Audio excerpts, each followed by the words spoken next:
जय श्री कृष्ण। राधे राधे। जो भी नर नारी इस शनिदेव की कथा को स्वयं पढ़ता है या किसी द्वारा श्रवण करता है, उसके सभी संकट दूर हो जाते हैं और संसार के सभी सुखों को प्राप्त करता है। प्राचीन समय की बात है। सूर्य, चंद्रमा, मंगल, बुध, बृहस्पति, शुक्र, शनि, राहु और केतु अर्थात यह नवग्रह एक साथ एकत्रित हुए। परस्पर वाद विवाद होने लगा कि हम लोगों में से सबसे बड़ा और श्रेष्ठ ग्रह कौन है। सभी अपने आप को बड़ा मान रहे थे, छोटा जाना पसंद नहीं कर रहा था।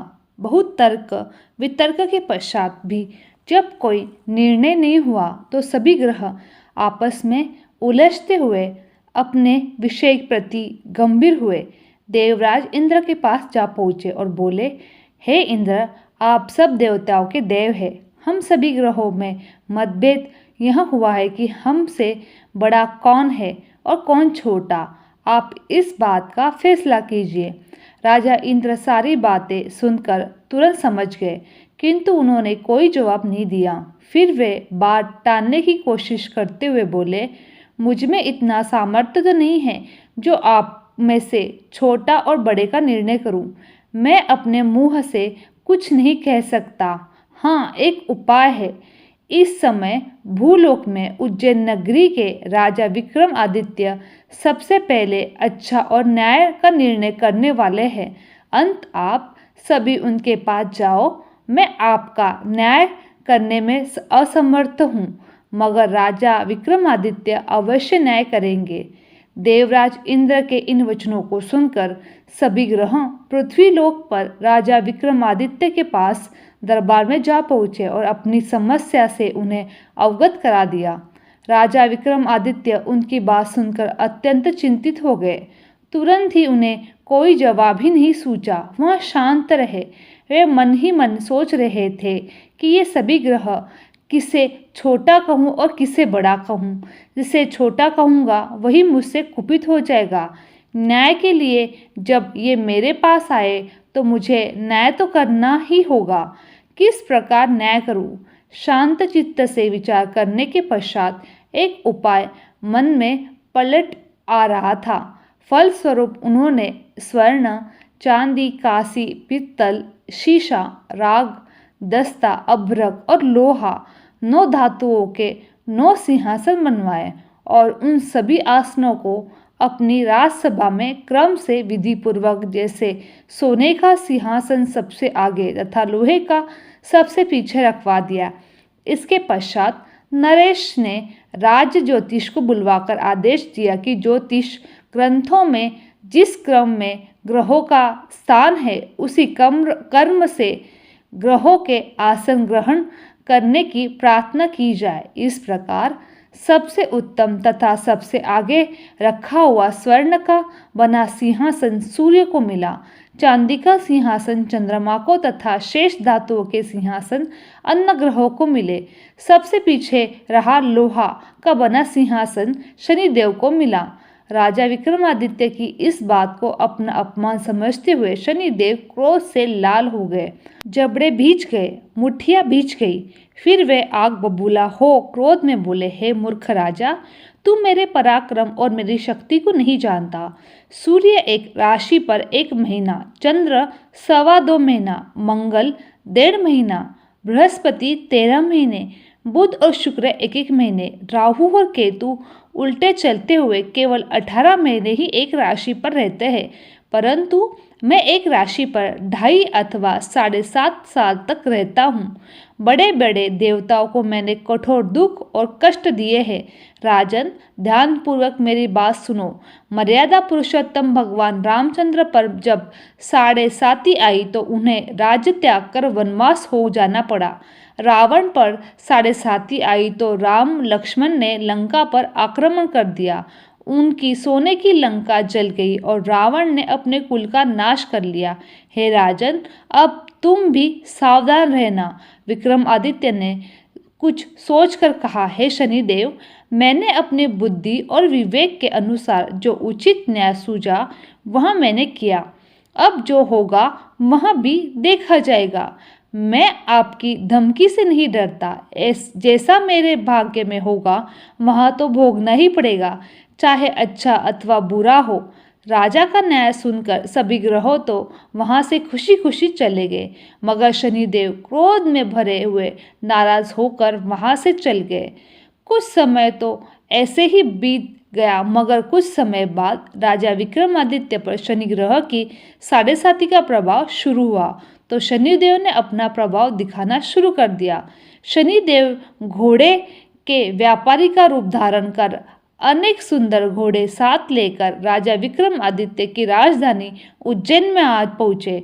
जब राजा ने घोड़े के सौदागर के आने की बात सुनी तो उन्होंने अपना अश्वपाल को सुंदर और शक्तिशाली घोड़ा खरीद कर ले आने को कहा। घोड़े बेहद सुंदर और शक्तिशाली थे। अश्वपाल ने उनके दाम सुनकर चौंक पड़ा। उसे गहरा आश्चर्य हुआ। उसने तुरंत राजा को खबर दी। यशपाल के कहने पर राजा ने घोड़ों को देखा और एक अच्छा घोड़ा देखकर उस पर से सवारी को चढ़ गया। राजा के घोड़े पर चढ़ते ही घोड़ा तीव्र गति से दौड़ पड़ा। फिर घोड़ा राजा को लेकर एक घने जंगल में पहुंच गया तथा वहीं राजा विक्रमादित्य को अपनी पीठ से पृथ्वी पर गिराकर अदृश्य हो गया। उसके बाद राजा बियावन जंगल में भूखा प्यासा इधर उधर भटकने लगा। राजा का हाल बेहाल हो गया। भटकते भटकते बहुत देर बाद राजा ने एक ग्वाले को देखा। ग्वाले से निवेदन करने पर ग्वाले ने प्यासे को व्याकुल राजा को पानी पिलाया और एक नगर का रास्ता भी दिखाया जो उस स्थान के समीप ही था। उस वक्त राजा की अंगुली में एक अंगूठी थी। राजा ने खुश होकर ग्वाले को वह अंगूठी दे दी और फिर शहर की ओर चल पड़ा। राजा नगर पहुंचकर एक सेठ साहूकार की दुकान में जाकर बैठ गया। राजा ने खुद को उज्जैन का निवासी और बिका नाम बताया। साहूकार ने राजा को उच्च घराने का समझकर पानी पिलाया। भाग्यवश उस दिन साहूकार की बिक्री पूर्व दिनों की अपेक्षा से अधिक हुई। तब सेठ ने राजा को भाग्यवान मानकर उसे अपने साथ घर ले गया और भोजन कराया।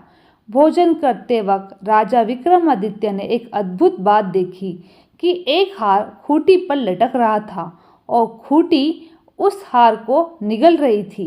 इस अद्भुत दृश्य को देखकर उनके पैरों के नीचे की जमीन खिसकने लगी, लेकिन वे मुख रहे। सहसा भोजन के बाद जब साहूकार खूंटी पर से हार उतारने के लिए गया तो खूंटी पर वह हार नहीं मिला।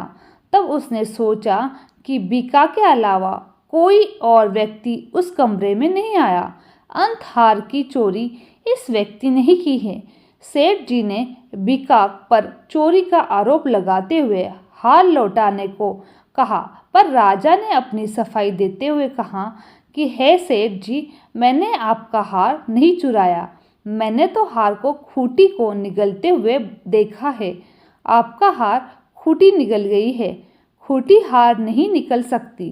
भला बेज़बान चीज़ें भी किसी चीज़ को कैसे निगल सकती है कभी। इस पर विवाद बढ़ता गया और सेठ बिक्का को उस नगर के राजा के पास ले गया और सारी बात कह सुनाई। राजा ने आज्ञा दी कि हार का चोर यह व्यक्ति है, इसके हाथ पैर काट कर चौराहे पर डाल दो। राजा की आज्ञा पाकर उसके सैनिकों ने विक्रमादित्य के हाथ और पैर काट कर जंगल में फेंक दिए। फलस्वरूप राजा विक्रमादित्य अपाहिज होकर इधर उधर भटकने लगे। अब बेचारे राजा की हालत ऐसी हो गई कि किसी ने रोटी का टुकड़ा मुंह में डाल दिया तो खा लिया, अन्यथा यूं ही भूखा प्यासा पड़ रहा था।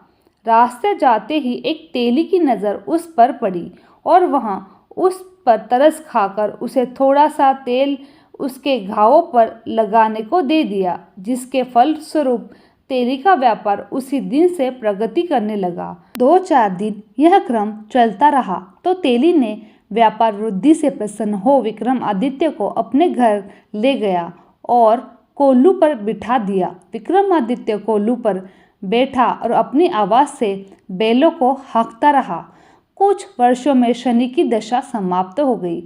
बिका अपनी उदासी काटने के लिए कभी मल्हार राग गाया करता था। एक रात वह वर्षा को देखकर राग मल्हार गाने लगा। उसका गीत सुनकर उस शहर के राजा की कन्या उस पर मोहित हो गई और दासी से खबर लाने के लिए कहा, देख तो जरा इस राग को कौन गा रहा है। दासी ने देखा कि एक अपाहिज व्यक्ति तेली के कोल्लू पर बैठकर मल्हार गा रहा था। दासी ने अब महल में आकर सारा वृत्तांत कह सुनाया। उसी समय राजकुमारी ने निर्णय ले लिया कि वह उस व्यक्ति से शादी करेगी जो मल्हार गा रहा था। तत्काल दासी जब राजकुमारी को जगाने गई तो राजकुमारी ने खाना पीना भी त्याग कर बिस्तर पर पड़ी पड़ी सो रही थी। दासी राजकुमारी का यह हाल देखकर घबरा उठी। वह तुरंत राजा रानी के पास जा पहुंची और उनसे सारी बातें कह सुनाई। राजा रानी ने तुरंत राजकुमारी के पास आया और उससे उस दुख का कारण पूछा। बेटी, तुम क्यों अनशय लिए पड़ी हो? तुम्हें किस बात का दुख है? जो भी पीड़ा हमसे कहो, हम तुम्हारा दुख दूर करेंगे। राजकुमारी ने अपने मन की मंशा राजा रानी को बता दी। बेटी, वह अपाइज है, तेली के कोल्हू के बेल पर हाँकता है। वह भला तुम्हें क्या सुख देगा? तुम्हारा विवाह तो किसी राजकुमार से होगा। मेरा कहा मानो और अपनी यह जिद छोड़ दो। मगर राजकुमारी ने अपनी जिद पर अड़ गई। राजा रानी के अतिरिक्त परिजनों ने भी राजकुमारी को काफी समझाया, मगर राजकुमारी नहीं मानी। वह अपनी जिद पर अड़ी रही। उसने कहा, यदि मेरा विवाह उस व्यक्ति के साथ नहीं होगा तो मैं अपने प्राण त्याग दूंगी। बेटी की जिद देखकर राजा क्रोधित हो उठा। बोला, तेरी ऐसी ही जिद है, जो तुझे अच्छा लगे वैसा ही कर। फिर राजा ने तेली को बुलवाया, उसे सारा हाल कह सुनाया और तेली को अपाइज व्यक्ति से अपनी बेटी के विवाह की तैयारी करने का आदेश दे दिया। जब फिर राजकुमारी का विवाह अपाइज विक्रमादित्य के साथ हो गया, तब रात्रि को जब राजा विक्रमादित्य और राजकुमारी महल में सोए हुए थे, तब आधी रात को शनिदेव ने विक्रमादित्य के स्वप्न में दर्शन दिया और कहा, है राजा, मुझे छोटा बताकर तूने कितने कष्ट और दुख सहे, इसकी कल्पना कर। विक्रमादित्य ने स्वप्न में ही शनिदेव से क्षमा याचना की, जिसके परिणाम स्वरूप शनि भगवान प्रसन्न होकर राजा को पुनर्हाथ पैर प्रदान कर दिए। राजा गदगद हो उठा, शनि महाराज के गुणगान करने लगा। तत्पश्चात विनय करते हुए राजा विक्रमादित्य ने कहा, है शनिदेव, आपने जैसा दुख मुझे दिया ऐसा आप दुख किसी को न दे। शनिदेव ने राजा की प्रार्थना स्वीकार कर बोला, जो व्यक्ति मेरी कथा सुनेगा, कहेगा तो उसे कोई दुख नहीं होगा, और जो व्यक्ति नित्य मेरा ध्यान करेगा, शनिवार को मुझे तेल अर्पण करेगा और चींटियों का आटा खिलाएगा, उससे संपूर्ण मनोरथ पूर्ण होंगे। इतना कहकर शनिदेव अंतर्धान हो गए। जब राजकुमारी की आंखें खुली तो उसने राजा के हाथ पैर देखे तो वो चकित रह गई। विक्रमादित्य ने सब हाल कह सुनाया तो राजकुमारी बहुत प्रसन्न हो उठी। यह समाचार राज दरबार से लेकर पूरे शहर में तुरंत फैल गया और जब राजकुमारी को भाग्यशाली कहने लगे। जब सेठ साहूकार ने यह बात सुनी और यहाँ जाना कि वह व्यक्ति कोई साधारण व्यक्ति नहीं है बल्कि राजा विक्रमादित्य है, तो वह उसके कदमों में आ गिरा और अपने किए पर माफ़ी मांगने लगा। राजा विक्रमादित्य ने कहा, इसमें तुम्हारा कोई दोष नहीं है, मुझ पर शनिदेव का प्रकोप था। सेठ बोला, राजन, अब मुझे तभी आत्म शांति मिलेगी जब आप मेरे आवास चलकर भोजन ग्रहण करेंगे। ठीक है, मैं आऊँगा। फिर राजा विक्रमादित्य सेठ के साहूकार के घर भोजन करने जा पहुँचे। जिस समय वह भोजन कर रहे थे, एक आश्चर्यजनक बात हुई। जो खूंटी पर पहले हार निगल रही थी, वहीं अब हार उगल रही थी। भोजन करने के पश्चात साहूकार ने कहा, राजन, मेरी श्री कौरी नाम की एक कन्या है, उसका पानी ग्रहण आप करें। इसके बाद सेठ ने अपनी रूप यौवन से संपन्न कन्या का विवाह बड़ी धूमधाम से राजा विक्रमादित्य के साथ कर दिया। राजा विक्रमादित्य कुछ दिनों वहां रहने के पश्चात सेठ से विदा लेकर राजकुमारी मनभावती, सेठ की पुत्री श्री कौरी तथा दोनों स्थानों से प्राप्त रत्न आभूषण और अन्य दास दासियों के साथ अपनी राजधानी उज्जैन में लौट आए। आवागम में सारे राज्य में खुशियां मनाई गई। राजा ने अपने राज्य में ढिंढोरा पिटवा दिया। संपूर्ण ग्रहों में शनिदेव श्रेष्ठ और बड़े हैं। मैंने उन्हें छोटा कहा, इसलिए मुझे इतने दिन कष्ट उठाने पड़े। तभी से उनके राज्य में शनिदेव की पूजा होने लगी। सभी घरों में शनिदेव की कथा का पाठ होने लगा, जिसके कारण उस उज्जैन नगरी के निवासी समस्त सुखों को प्राप्त हो गए। बोलिए शनि महाराज की जय। अगर आपको मेरी वीडियो पसंद आई तो चैनल को लाइक, शेयर और सब्सक्राइब करना ना भूलें। आप सभी का धन्यवाद।